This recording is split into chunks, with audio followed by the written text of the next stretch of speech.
જે વિસ્તારની અંદર ભારતના વડાપ્રધાન નરેન્દ્ર મોદીએ સભા કરી હતી અને જ્યાં નાયબ મુખ્યમંત્રી હર્ષ સંઘવીએ ડેરા તંબુ નાખ્યા હતા, ત્યાંથી ભારતીય જનતા પાર્ટી કેવી રીતના સાફ થઈ ગઈ. ભારતીય જનતા પાર્ટી અત્યારે વિજયનો જશ્ન મનાવી રહી છે, પરંતુ આમ આદમી પાર્ટી જેનું અહીંયા અસ્તિત્વ જ નહોતું તેવું કહીએ તો અતિશયોક્તિ નહીં થાય, પરંતુ હવે પરિણામ સ્પષ્ટ થયા છે અને આમ આદમી પાર્ટીએ એક જિલ્લા પંચાયત અને 12 તાલુકા પંચાયત ઉપર જાડું ફરકાવી દીધું છે, તેની વાત કરવી છે.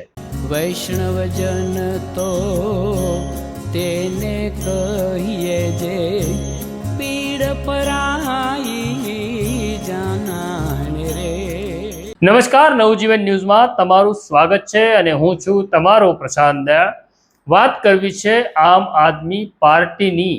ભારતીય જનતા પાર્ટીને સૌથી વધુ કોઈનો ડર લાગતો હતો અથવા ભારતીય જનતા પાર્ટીને જેની ઉપર સૌથી વધુ ગુસ્સો હતો તો તે છે આમ આદમી પાર્ટી. આમ આદમી પાર્ટીને આગળ વધતી રોકવા માટે ભારતીય જનતા પાર્ટી અને સરકારે તમામ પ્રયત્નો કર્યા, તમામ હથકંડાઓ અપનાવ્યા, પરંતુ ચૈતર વસાવાએ જે ચમત્કાર કર્યો અને સૌરાષ્ટ્રની અંદર ગોપાલ ઇટાલિયાની મહેનત કામે લાગી એ હવે સ્પષ્ટ થયું છે. 2021ની ચૂંટણીમાં ભારતીય જનતા પાર્ટીનું શાસન બધે જ હતું, પરંતુ 2026માં સ્થાનિક સ્વરાજની જે ચૂંટણીઓ થઈ તેણે ઘણું બધું ચિત્ર બદલી નાખ્યું છે. હા, એ સાચું છે કે મહાનગરોમાં, જિલ્લા પંચાયતોમાં ભગવો લહેરાયો છે અને ભારતીય જનતા પાર્ટી આ વિજયનો જશ્ન મનાવી રહી છે. આમ છતાં પણ આ વિજયના જશ્નમાં લોઢાના મેઘ જેવી સ્થિતિ આમ આદમી પાર્ટીએ કરી નાખી છે. આમ આદમી પાર્ટીને જેની ઉપર સૌથી વધુ ગુસ્સો હતો એવા આમ આદમી પાર્ટીના નેતાઓ કોઈ પણ રીતે હારે અથવા તેઓ જે વિસ્તારમાં કામ કરી રહ્યા છે એવા વિસ્તારમાં આમ આદમી પાર્ટીનું અસ્તિત્વ મિટાવી દેવા માટે ભાજપે એડી ચોટીનું જોર લગાડ્યું હતું. જેમાં આદિવાસી પટ્ટામાં છેલ્લા લાંબા સમયથી ચૈતર વસાવા જે રીતના મહેનત કરી રહ્યા છે અને જે રીતના તેમની મહેનત રંગ લાવી રહી છે, તેના કારણે થોડા મહિનાઓ પહેલા એક ઘટના ઘટી હતી, જેમાં આમ આદમી પાર્ટીના ડેડિયાપાડાના ધારાસભ્ય ચૈતર વસાવા ઉપર ભાજપના એક નેતાએ આરોપ લગાડ્યો હતો કે તેમણે મારી ઉપર કાચનો ગ્લાસ ફેંકી મારી હત્યા કરવાનો પ્રયાસ કર્યો. આ મામલે ચૈતર વસાવા લાંબો સમય સુધી જેલમાં રહ્યા. હાઈકોર્ટે જામીન આપ્યા, પણ શરત મૂકી કે ડેડિયાપાડામાં પ્રવેશ કરવો નહીં.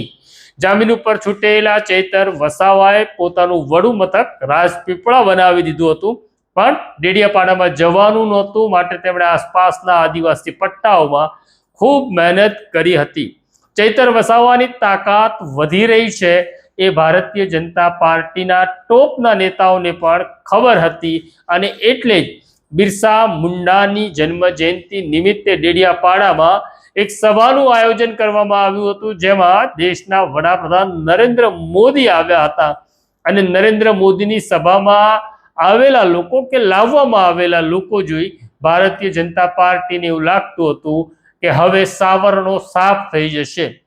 ચૂંટણી જાહેર થતા નાયબ મુખ્યમંત્રી હર્ષ સંઘવીએ ત્યાં અસંખ્ય સભાઓ કરી અને આમ આદમી પાર્ટી નિર્દોષ ગરીબ આદિવાસીઓને ઉશ્કેરી રહી છે તેવો પ્રચાર પ્રસાર ખૂબ જોરમાં કર્યો, છતાં પરિણામ જે આવ્યું છે એ આશ્ચર્યજનક છે. આવી જ રીતના સૌરાષ્ટ્રના ગામોમાં, વિસાવદરમાં આમ આદમી પાર્ટી અને ગોપાલ ઇટાલિયા કોઈ કામ કરતી નથી. આ માત્ર ચૂંટાયા પછી વાણી વિલાસ કરે છે તેવો આરોપ ગોપાલ ઇટાલિયા ઉપર પણ ખૂબ વખત લાગ્યો હતો, પણ હવે પરિણામ જે જાહેર થયા એ જાહેર થયેલા પરિણામ આપણે એક વખત જોઈ લઈએ. જે પરિણામ જાહેર થયા તેની અંદર આમ આદમી પાર્ટીને એક જિલ્લા પંચાયત એટલે કે નર્મદા જિલ્લા પંચાયત હવે સંપૂર્ણ રીતે આમ આદમી પાર્ટીની થઈ ગઈ છે અને એવી જ રીતના રાજ્યની અંદર 12 તાલુકા પંચાયત ઉપર હવે જાડુનું નિશાન રાજ કરશે તેવી સ્થિતિ થઈ છે. જે તાલુકા પંચાયત ઉપર આમ આદમી પાર્ટીએ કબજો મેળવ્યો છે તેમાં ડેડિયાપાડા, ચિકદા, ગરુડેશ્વર, વાલિયા, બગસરા, લાલપુર, જુનાગઢ, પોશીના, વિસાવદર, સાગબારા, છોટાઉદેપુર અને કવાંટ છે. આમ 12 તાલુકા પંચાયત ઉપર હવે આમ આદમી પાર્ટીએ કબજો મેળવી લીધો છે.